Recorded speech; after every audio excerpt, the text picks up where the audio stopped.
बिस्मिल्लाहिर्रहमानिर्रहीम, अस्सलाम वालेकुम नादरीन। आप यूट्यूब चैनल देख रहे हैं, मैं इमरान खान हूँ। नादरीन, 27वीं आईनी तरमीम, अब उसकी कुछ चीज़ें सामने आ गई हैं और काबीना से मंजूरी के बाद उसको पेश कर दिया गया सेनेट के अंदर।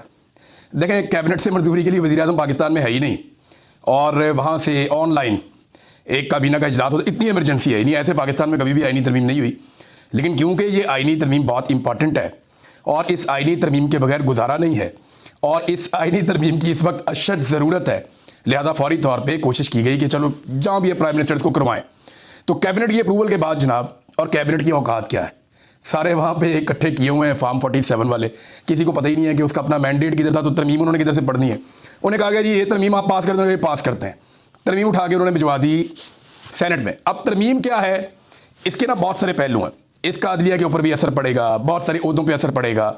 लेकिन तरमीम का जो मेन जो पॉइंट है जो आज हम डिस्कस करेंगे वो पॉइंट है आर्मी चीफ के हवाले से, फील्ड मार्शल के हवाले से इस तरमीम में क्या किया गया। पहले मैं आपको बताता हूं किया क्या गया, फिर मैं आपको बताता हूं क्यों किया गया और फिर मैं आपको बताता हूं इसका नतीजा क्या निकलेगा।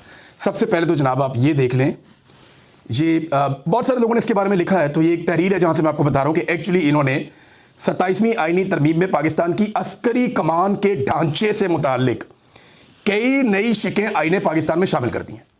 यानी जो पूरा का पूरा पाकिस्तान का एक अस्करी ढांचा है, फौज का एक ढांचा है, उसकी जो कमान है जो आर्मी चीफ करता है उसके अंदर तब्दीली कर दी है और आईन में तरमीम करके उस तब्दीली को किया गया है। अच्छा, नंबर एक ये किया गया कि chairman joint chief of staff committee का खात्मा। ये पहले दो बंदे लगते थे ना 3 साल के बाद, एक आर्मी चीफ लगता था और एक chairman joint chief of staff लगता था। ये दो बंदे लगते थे। साहिर साहब थे इस मरतबा, अब वो अगली दफ़ा कोई भी नहीं होगा। तो उन्होंने ये ओहदा ख़त्म कर दिया। ये ओहदा अब 27 नवंबर 2025 से ख़त्म कर दिया जाएगा और नई कमांड पोस्ट का एक क़याम कर दिया गया। एक नई कमांड पोस्ट बना दी गई, यानी ये इख्तियारात जो हैं वो अब आर्मी चीफ को मिल गए हैं, ये वाले भी। वज़ीर आज़म चीफ ऑफ आर्मी स्टाफ जो बैक वक्त चीफ डिफेंस फोर्सेज के तौर पर भी खिदमात सर अंजाम देंगे की सिफारिश पर नेशनल स्ट्रेटेजिक कमांड का कमांडर पाकिस्तान आर्मी के अफसरान में से तैनात करेंगे और इसकी तनख्वाह और मुराद का तयन भी वज़ीर आज़म करेंगे। यानी ये जो एटम बम जिसके हाथ में होता है ना, ये बहुत इंपॉर्टेंट ओहदा है, बहुत, यानी आर्मी चीफ के बाद एक बहुत अहम तरीन ओहदों में से एक ओहदा DGISI का होता है और एक ये ओहदा है। और ये ओहदा होता है नेशनल स्ट्रेटेजिक कमांड का, कमांडर के जो कमांड होती है उसका ये ओहदा होता है। उसको भी आर्मी चीफ ने अपने हाथ में ले लिया कि उनकी अप्रूवल के बगैर या उनकी तजवीज़ के बगैर या उनकी सिफारिश के बगैर वज़ीर आज़म किसी को तैनात कर नहीं सकता। ये बंदा वज़ीर आज़म अपनी मर्जी से नहीं ला सकता। ये इख्तियार भी आर्मी चीफ ने अपने पास रख लिया और उसकी तनख्वाह और मुराद का तयन भी वज़ीर आज़म करेंगे। अच्छा, नंबर 3 इसमें एक और बड़ी इंपॉर्टेंट चीज़ है कि आला फौजी रैंक रखने वालों के लिए उम्र भर की मुराद, यानी जिनके आला फौजी रैंक्स हैं ना, जैसे फील्ड मार्शल हो गया, जैसे इस किस्म के और अहदेदार हो गए, इनकी जनाब जो मुराद है इनको सारी ज़िंदगी मिलती रहेंगी, वो ख़त्म नहीं होगी। जब तक ये ज़िंदा रहेंगे इनकी मौजें लगी रहेंगी, इनकी तनख्वाहें, इनकी ये चीज़ें सारी इनको मिलती रहेंगी, मुराद इनको मिलती रहेंगी। फिर वो अफसरान जिन्हें फील्ड मार्शल का ओहदा दिया गया हो या मार्शल ऑफ द एयरफोर्स का ओहदा दिया गया हो या एडमिरल ऑफ द फ्लीट के ओहदे पे, अच्छा ये ओहदे नॉर्मली मिलते नहीं होते। फील्ड मार्शल का ओहदा ये जंग के बाद मिलता होता है। अगर किसी को आइंदा किसी आर्मी चीफ को फील्ड मार्शल का ओहदा चाहिए होगा तो उसे एक जंग करनी पड़ेगी पाकिस्तान की किसी मुल्क के साथ, या तो अफगानिस्तान के साथ जंग कर ले। अब इस ओहदे के अंदर इतनी पुरकशिश चीज़ें रख दी गई हैं, पहले मैं आपको बता दूं है क्या, फिर आपको बताता हूं कि जंग क्यों करनी पड़ेगी आने वाले आर्मी चीफों को। अच्छा, इसमें वो कहते हैं जी तरक्की दी जाएगी, अपने रैंक, मुराद और यूनिफॉर्म ताहयात तक इनके बरकरार रहेंगे। ये अफसरान जिन्हें कौमी हीरोज करार दिया जाएगा को सिर्फ आइन के आर्टिकल 47 में दर्ज तरीकाकार के तहत ही बरतरफ किया जा सकेगा। यानी ये वो तरीका होगा कि सदर मुमलिकत की बरतरफी का तरीकाकार, यानी इम्पीचमेंट के बगैर इसको आप नहीं हटा सकेंगे। वजीर आजम का ये इख्तियार कि वो आर्मी चीफ को तब्दील कर दे या उसको हटा दे, ये इख्तियार उससे वापस ले लिया गया है और ये खास तौर पे उन लोगों के लिए जिन्हें फील्ड मार्शल करार दिया जाए। यानी फील्ड मार्शल को हटाने का इख्तियार वजीर आजम से चला गया। अगर फील्ड मार्शल को हटाना है तो उस तरीके से हटाना पड़ेगा जिस तरीके से सदर की इम्पीचमेंट की जाती है, या कम से कम 2/3 अक्सरियत किसी के पास होगी तो वो आइन में तरमीम करके ये काम कर सकता है, अदरवाइज वो ये काम कभी भी नहीं कर सकता। नंबर 5 ये बड़ी इंपॉर्टेंट चीज़ है, बहुत ही इंपॉर्टेंट चीज़ है, और ये है कि आइन के आर्टिकल 248 के तहत सदर मुमलिकत को जो इस्तिस्ना हासिल है, यानी इसके ऊपर केस नहीं बन सकता। सदर मुमलिकत पे आपको पता है केस बन नहीं सकता। जरदारी साहब का मुकदमा जब जाता था अदालत में तो उनके वकील जाके कहते थे कि क्योंकि ये सदर पाकिस्तान है लिहाजा इसके ऊपर पाकिस्तान का कानून ही नाफिज नहीं होता, इसको इम्यूनिटी है, इस बंदे के ऊपर कोई कानून आप लगा ही नहीं सकते। वजह यह है कि क्योंकि ये सदर पाकिस्तान है, लिहाजा इसको इस्तिस्ना है हर किस्म के कानून से। ये कोई भी जुर्म करे आप इसके खिलाफ कुछ नहीं कर सकते। वही इस्तिस्ना इन्होंने फील्ड मार्शल को भी दे दिया है। और फील्ड मार्शल को ये वाला इस्तिस्ना दे दिया कि एक तो वो देखें ना, दो चीजें होगी।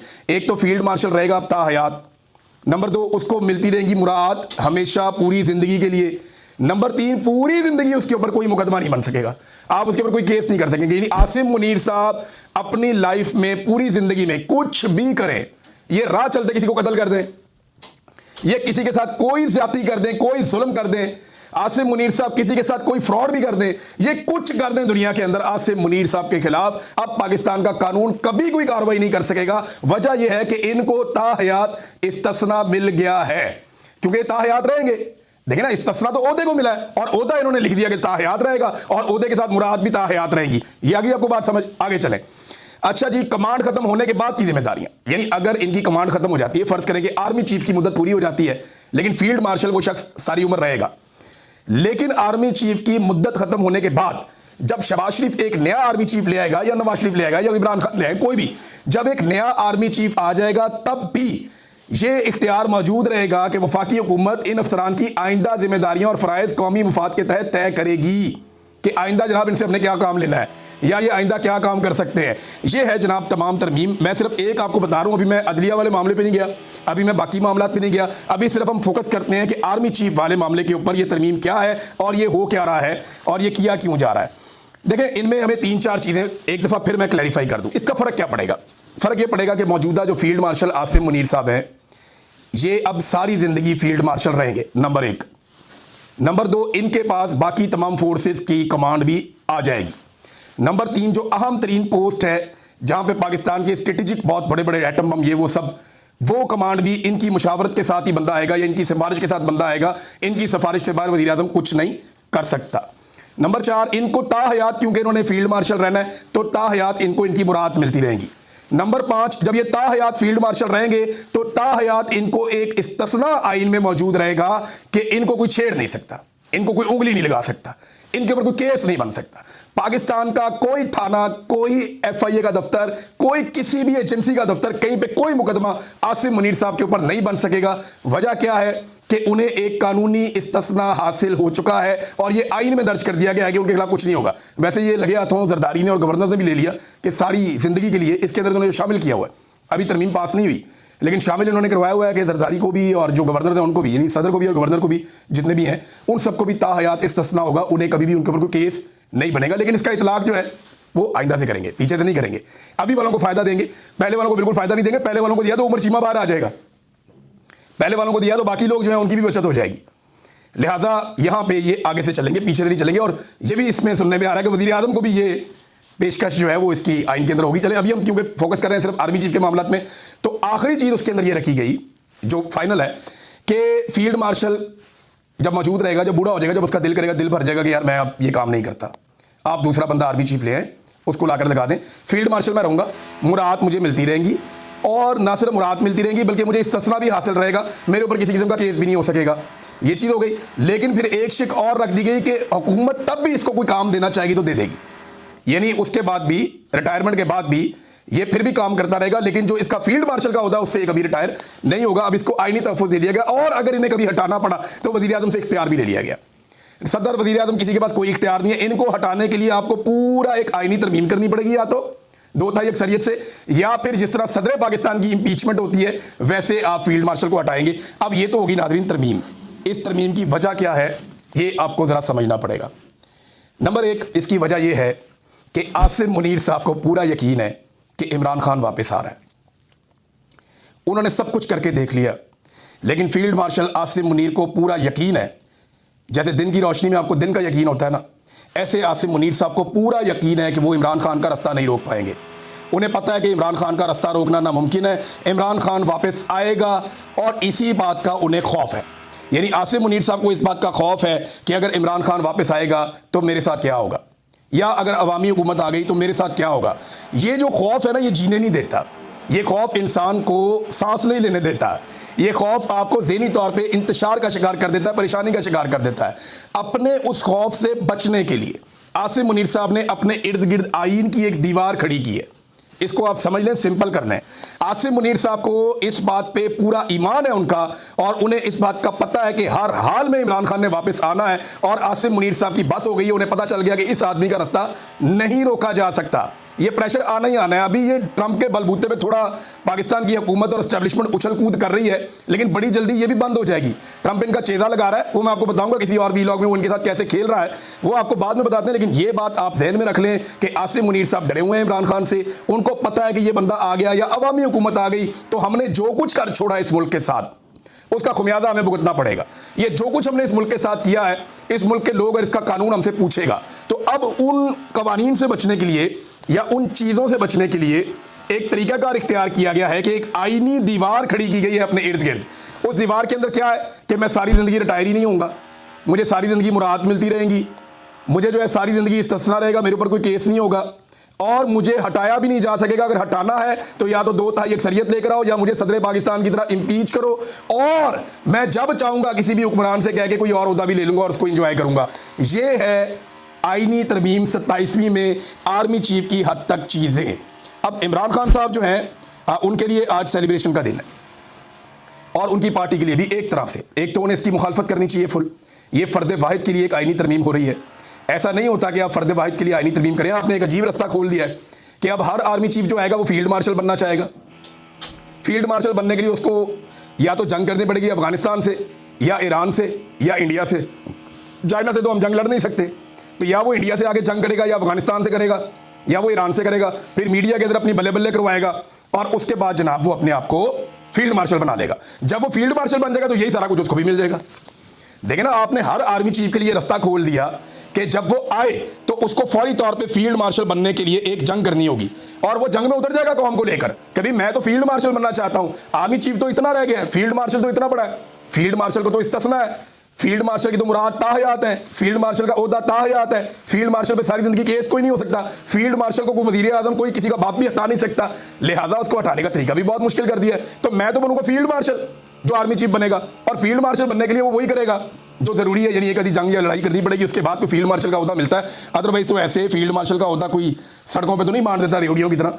यहाँ पे तो इस दफ़ा फील्ड मार्शल आसिम मुनीर साहब बन गए, जैसे भी बन गए। एयरफोर्स ने तैयारे गिराए इंडिया के, लेकिन ये कोई इतनी बड़ी जंग नहीं थी, हमने कश्मीर फतह नहीं किया, लेकिन वो फील्ड मार्शल बन गए। अब उस ओहदे का फ़ायदा उठाते हुए उन्होंने अपने लिए एक आहनी दीवार खड़ी की, और आईन से बनी हुई आहनी दीवार खड़ी की कि इमरान खान इस दीवार के पार आके मुझे ना मार सके। आप अंदाज़ा करें कि जेल में बैठा हुआ कैदी नंबर 804 इनके आसाब पे कितना सवार है। आज पहली मरतबा मुझे महसूस हुआ कि आर्मी चीफ हमारे जो हैं वो इमरान खान से डरते हैं। मुझे पहली दफ़ा एहसास हुआ। मुझे इससे पहले नहीं लगता था। मुझे लगता था कि शायद सिस्टम इनसे डरता है, सियासतदान इनसे डरते हैं, या ये इनको खौफ नहीं है इस बात का, ये मुझे कन्फ्यूजन रहती थी। लेकिन आज मेरी कन्फ्यूजन दूर हो गई। जो मेरे सोर्सेज मुझे कहते थे ना कि ये दिन रात डरते हैं इमरान खान से, ये खौफजदा इमरान खान से, वो मुझे बार बार लोग जो हैं दावा करते थे मेरे सोर्सेज, और मैं सोचता था यार वाकई ये बात ठीक कर रहे हैं। तो 100% इमरान खान ने इनकी रातों की नींदें उड़ा दी हैं। इन्हें समझ नहीं आ रही कि इस आदमी से बचना कैसे है, क्योंकि उसके साथ अवाम की ताकत है, और सबसे बड़ी बात यह है कि अल्लाह रब्बुल इज़्ज़त उसकी मदद कर रहा है और उसकी इज़्ज़त में इजाफा कर रहा है, लोगों के दिलों में उसके लिए प्यार डाल रहा है। अब मैं एक चीज़ आपको और बताऊँ, जितने भी लोग आज तक ताकतवर हुए ना, वैसे पूरी तरमीम में अवाम के लिए कुछ नहीं है। अगर किसी को लगता है कि उनके लिए कुछ खबरी निकलेगी, कुछ भी नहीं निकलेगा। ये अशराफिया की तरमीम है, उन्होंने आपस में मिलजुल के कर दी है। अदलिया का जो कचूमर निकला वो आपको अगले वीडियो में बताऊंगा। लेकिन एक बात मैं आपको कैटेगोरिकली बता दूं कि जब भी कोई जालिम होता है ना, जब वो अपना पूरा बंदोबस्त कर लेता है, जब उसे लगता है कि अब उसे कोई छू भी नहीं सकता, जब उसे लगता है कि मैंने सारे अपने हर तरफ से दरवाजे बंद कर लिए हैं, जब उसे ये लगता है कि उसने बड़ी बड़ी फसीलें खड़ी कर दी हैं, जब उसे लगता है कि उसने एक ऐसा किला बना लिया है जिसे कभी कोई फतह नहीं कर सकता, तो तब अल्लाह रब्बुल इज़्ज़त मूसा को भेजता है। तब अल्लाह रब्बुल इज़्ज़त जो है वो अपना डंडा चलाता है, और अल्लाह रब्बुल इज़्ज़त का कानून हरकत में आता है।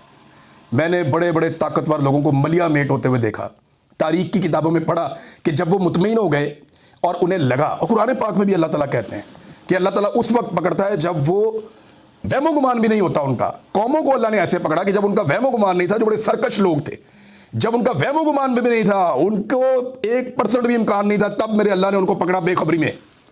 तो बेखबरी कब होती है? जब आप मुतमईन हो जाते हैं। अब इतने सारे इक़दाम करके ये निज़ाम मुतमईन हो जाएगा कि इमरान खान हमारा कुछ नहीं बिगाड़ सकता। आप इमरान खान से तो लड़ ही नहीं रहे, आप तो लड़ रहे हैं 25 करोड़ पाकिस्तानियों से, और इमरान खान उन्हें सिर्फ लीड कर रहा है। लड़ाई तो आपकी 25 करोड़ पाकिस्तानियों से है, और लड़ाई आपकी अल्लाह रब्बुल इज़्ज़त के असूल और कानून और ज़ाब्ते के साथ है कि आप जुल्म कर रहे हैं, जबर कर रहे हैं, फस्तायत कर रहे हैं।